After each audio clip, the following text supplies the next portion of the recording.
আসসালামু আলাইকুম। এই সূর্যমুখী ফুলটার যে পার্ট 1 ভিডিওটা করেছি, সেখানে এই কালো অংশটাই আমি অফ হোয়াইট কালারের সুতা দিয়ে করে নিয়েছিলাম।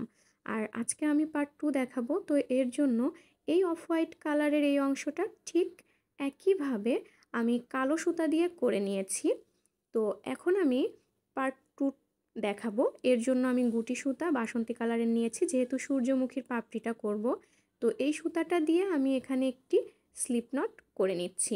এখন কালো যে অংশটা, এটার যে কোনো একটি ঘর দিয়ে কুশিকাটা আমি ঢুকিয়ে এই বাসন্তী কালারের যে স্লিপ নটটি সেটা বের করে নিয়ে এভাবে একটি চেন করে আটকে দিব।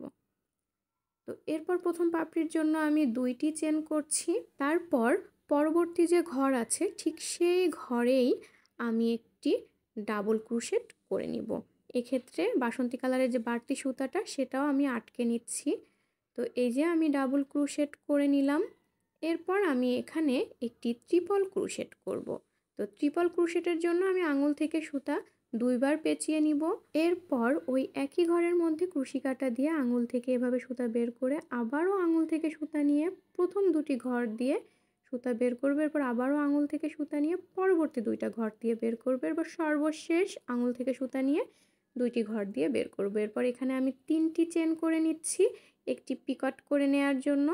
প্রথম যেই চেনটা সেটার মধ্যে আমি একটি স্লিপ স্টিচ দিয়ে নিলাম। এরপর আমি এখানে আবারও একটি ট্রিপল ক্রোশেট করব, তবে সেটা পরবর্তী ঘরে।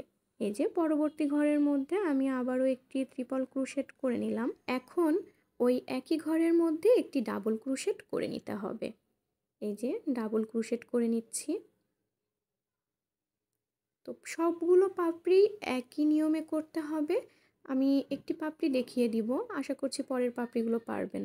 তো এই যে ডাবল ক্রোশেট করার পর আমি এখানে আবারও 2টি চেন নিয়ে নিচ্ছি। এরপর ঠিক ওই একই ঘরের মধ্যে আমি একটি স্লিপ স্টিচ দিয়ে নিচ্ছি। তো একটি পাপড়ি কমপ্লিট। এখন পরবর্তী পাপড়ির জন্য পরবর্তী ঘরে কুশি কাঁটাটা ঢুকিয়ে একটি স্লিপ স্টিচ দিয়ে নিব। এরপর এই যে সেকেন্ড পাপড়ি শুরু হচ্ছে 2টি চেন দিয়ে। এখানে পরবর্তী যে ঘর সেখানে ডাবল ক্রোশেট। এরপর ওই একই ঘরের মধ্যে ট্রিপল ক্রোশেট দিতে হবে। অর্থাৎ প্রথম পাপড়িটা ঠিক আমি যে সিকোয়েন্সে করেছিলাম ঠিক একই সিকোয়েন্স মেনটেন করে প্রত্যেকটা পাপড়ি করতে হবে। তো এভাবে আমি অফ ক্যামেরাতে সবগুলো পাপড়ি করে ফিরে আসছি, জাস্ট সর্বশেষ পাপড়িটা বাদ রেখে। তো এই যে আমি সবগুলো পাপড়ি প্রায় করে ফেলেছি। এখন সর্বশেষ পাপড়ির জন্য আবারও আমি 2টা চেন করছি। এরপর পরের যে ঘর সেই ঘরে আমি একটি ডাবল ক্রোশেট করে নিচ্ছি। তারপর একই ঘরে আমি আবারও একটি ট্রিপল ক্রোশেট করে নিচ্ছি। তারপর আমি 3টি চেন করছি, অর্থাৎ আগের পাপড়িগুলোর মতোই আমি এই পাপড়িটি করে নিচ্ছি। এই যে এখন আমি পরের যে ঘর সেই ঘরে ট্রিপল ক্রোশেট করছি। তারপর ওই একই ঘরে আবারও একটি ডাবল ক্রোশেট করে নিব। এখন এখানে সর্বশেষ পাপড়িটি আমি শেষ করছি। দেখুন কিভাবে 2টি চেন করে ওই একই ঘরে আমি একটি স্লিপ স্টিচ করলাম। অর্থাৎ প্রত্যেকটা পাপড়ি যেভাবে শেষ করেছি এটাও ঠিক একইভাবে শেষ করেছি। এখন এই সুতাটা আমি কিভাবে জয়েন্ট করব সেটা একটু ভালোভাবে লক্ষ্য করবেন। অর্থাৎ সর্বপ্রথম আমি যেই ঘরে সুতাটা তুলেছিলাম, বাসন্তী কালারের সুতাটা তুলে চেন করেছিলাম, ঠিক সেই ঘরে কুশি কাঁটা ঢুকিয়ে দিব পেছন থেকে। অর্থাৎ ফুলের পেছন থেকে কুশি কাঁটা ঢুকিয়ে এইভাবে করে আমি এই সুতাটাকে বের করে নিব।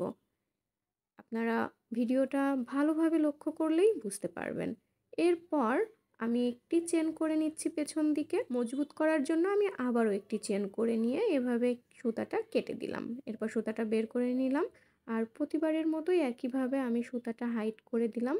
আর এই যে আমার সূর্যমুখীটি কমপ্লিট হয়ে গিয়েছে। এই সূর্যমুখী ফুলটা দিয়ে আপনারা অনেক রকম অর্নামেন্টস তৈরি করে নিতে পারেন। তো আশা করছি বুঝতে পেরেছেন। আল্লাহ হাফেজ।